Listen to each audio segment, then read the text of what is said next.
Hey everyone, is e-governance just about online services? Or is it changing how government connects with people? Welcome to UPSC Simplified by Anika. Today, we'll quickly understand the key models of e-governance in a simple and exam-focused way. So let's begin with the topic. The first model is broadcasting or wider dissemination model. The broadcasting or wider dissemination model is the most basic and widely used form of e-governance, where the government focuses on distributing information to a large number of citizens in a simple and accessible manner. In this model, information flows in a one-way direction from the government to the people without expecting immediate interaction or feedback. The primary objective is to ensure that citizens are well informed about government policies, schemes, rules, rights, and services, thereby promoting awareness and transparency in governance. This model uses multiple digital platforms, government websites, mobile apps, social media, SMS, TV, and digital displays to widely share information with citizens. Portals like India.gov.in, MyGov, and ministry websites provide updates on schemes such as Pradhan Mantri Awas Yojana, Mahatma Gandhi National Rural Employment Guarantee Act, and Digital India, while apps like Umang and social media ensure quick and broad outreach even in remote areas.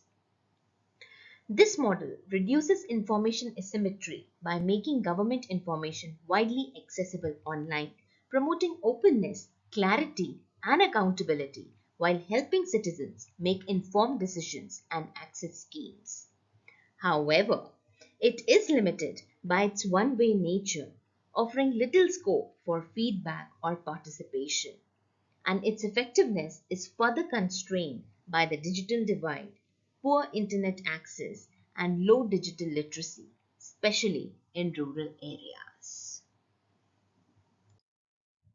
Now, moving on to see the second one, that is critical flow model.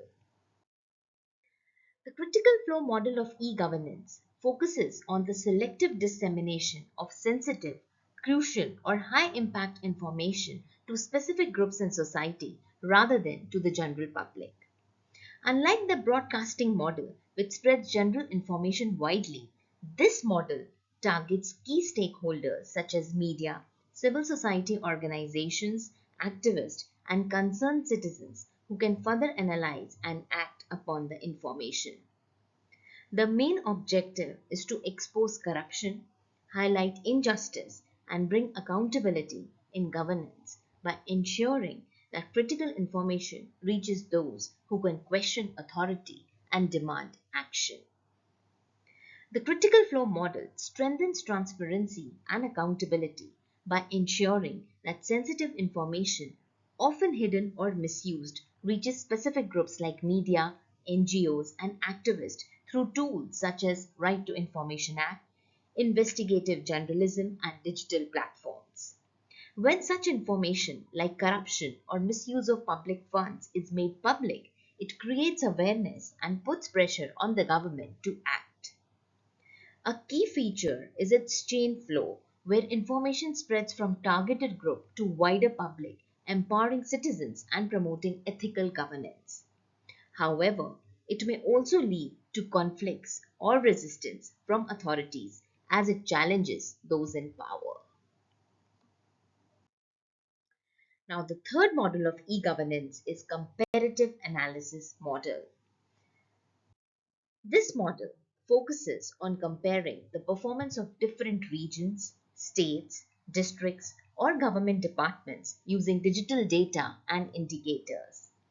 In this model, large amount of government data are collected, processed, and presented through dashboards, scorecards, and rankings, making it easier to evaluate how well different units are performing in areas like health, education, infrastructure, and governance. The main objective of this model is to improve efficiency and accountability by creating a system of healthy competition. When states or districts see their rankings compared to others, it motivates them to improve their performance, adopt best practices, and focus on weak areas. A key feature of comparative analysis model is that it promotes transparency and data-driven governance by allowing citizens, researchers, and administrators to access and analyze performance data, thereby strengthening monitoring and evaluation. For example, the Niti Aayog SDG Index, that Sustainable Development Goal Index, it ranks states based on their progress. However, its effectiveness depends on the accuracy and regular updating of data, as incomplete or manipulated data can lead to wrong conclusions, and excessive focus on rankings may overlook local challenges and ground realities. Now, the fourth model of e-governance is interactive service model. So dear students, the interactive service model of e-governance enables two-way communication between citizens and the government, allowing people to apply for services, file complaints, give feedback, and track applications through digital platforms. It focuses on efficient, transparent, and citizen-centric service delivery, reducing delays and corruption. Platforms like CPGram, that is Centralized Public Grievance Redressal and Monitoring System, and eSeva, they improve accountability and responsiveness by ensuring timely action and digital tracking. But its effectiveness depends on digital literacy, internet access, and administrative efficiency, with issues like delays or technical problems sometimes affecting user satisfaction. And with this, moving on to see the last model, that is e-advocacy or mobilization model of e-governance. This model focuses on enhancing people's participation in governance by using digital platform to express opinion, raise issues, and influence public policy. In this model, citizens actively organize, debate, and mobilize support through tools like social media, online petitions, discussion forums, and digital campaigns. It is widely used for policy advocacy, awareness generation, and social movements, where individuals or groups highlight public concerns such as environmental protection, women's rights, corruption, or governance reforms. It encourages collective action and mass participation, making governance more inclusive and responsive, while also building public opinion and accountability.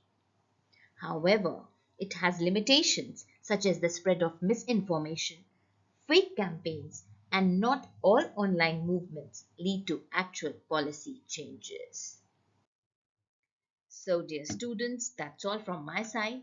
If you have enjoyed learning with me, do subscribe to my YouTube channel UPSC Simplified by Anika, and don't forget to hit the like button for this video. Thanks for watching.